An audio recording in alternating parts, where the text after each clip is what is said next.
What is something you like to wear with a kilt that others may consider a faux pas? Okay. There is nothing. Everything we do is correct. Exactly. We are perfect individuals. Have you not known this yet? Yeah. Okay. But let's pick apart our outfits. Like, what do we have on here? Oh, now? That we, 'Cause I don't think in general, what do you wear? What do I wear that are not traditional Highland wear? I'll pick on both of us Oh, okay. currently. Okay. Not that I care, and I'll say our headwear. Our hat. Yep. This Yep. a flat cap is not traditional Highland wear, but I don't care. It looks good. This is my chosen style of hat. I don't think it fights with the outfit, so it generally blends with the things that I'm wearing. Yeah. There's some red stripes in the kilt there that match the hat, so I'm fine, wearing that and defending that particular choice. Yeah, you integrated it. Yeah. Now, I will that a more of a newsboy style or a more traditional flat cap, I can show you people who are out hunting in Highland wear and they have those hats. So it is maybe not formal, maybe not official, but for casual out in the hills, hill walking, it is a part of Highland wear. Yeah, and I think context does matter. I mean, similarly, I love these berets because I'm bald. So similar ethos to what he's got going on. And it just reminds me, it's very easy to wear, but it still reminds me a little bit of a Scottish bonnet. So I feel like it's enough of an homage to the traditional style.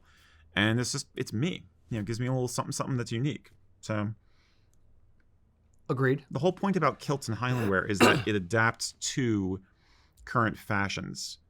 That's the bottom line. That's why it has lasted as long as it has. So some things are faux pas and some things are just like, okay, a little personal bling that's not something everybody should try or would want to try. If somebody tells you something is a faux pas, you might be dealing with a kilt police. You might not. I have occasionally worn more than one kilt pin, especially if it was an occasion where I wanted to show off a certain kind of messaging.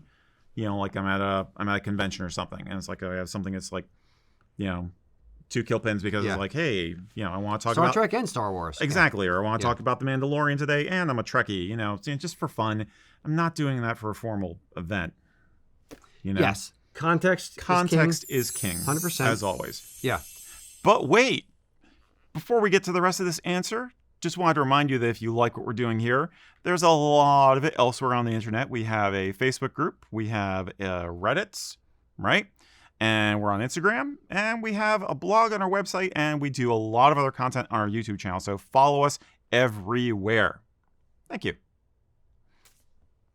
I would also say today's faux pas may be tomorrow's tradition. So if you look at Highland shirts or ghillie shirts, or if you look at grandfather shirts like Eric has on right now, that is not traditionally speaking going back 150 years part of Highland dress, but they if you look at ghillie shirts, those are the laces in the front, Jacobite shirts, Highland shirts they're also called, those were invented in the 1950s. They don't go back several hundred years. They kind of look like they do. They're inspired by old traditional type clothing, but they don't go back that far. Similar to grandfather shirts. They're a traditional Irish shirt. They go back in Ireland a couple hundred years, but they're not in Highland wear, but they feel like they go together enough. Yeah. And if you fast forward to today, specifically with Highland shirts, when enough people have worn the thing for enough time, it kind of becomes incorporated, whether traditional leaning people or not decide that it is good or not. If enough people do it for long enough, it just becomes part of the thing. There you go. There you go. Highland shirt right there. See, I don't think faux pas isn't the word I would choose. It's more a question of whether it's fun or tacky. And I definitely have some things that some people might consider tacky. Like I have metallic red and metallic electric blue sporran chains, which I've used when I'm going out clubbing. If I'm doing a kilted outfit and I'm going out to a goth club. Yes, I'm a goth. Other people would see that and be like, "Oh, what are you doing?" Same with I have stompy boots, which I like with a kilt, but other people would think are just too modern or too rock and rolly, gothy, just goofy youth fashion stuff and not traditional. They're not traditional. But I'm not gonna wear them to a St. Andrew's dinner. Yeah. Different horses for different courses. At different times. And correct. And where I would kind of leave it is this. Highland wear is beautiful for 100 different reasons. There is a thread of tradition. There's a thread of commonality that goes through the entire thing, from the first kilt wearers all the way through to today.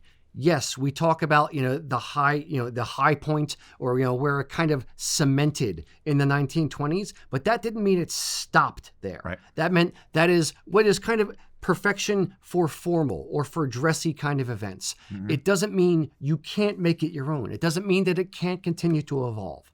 When something stops evolving, it dies. It becomes a costume. It becomes a relic. It becomes a moment in time, and then it just fades away, or it becomes a plaything.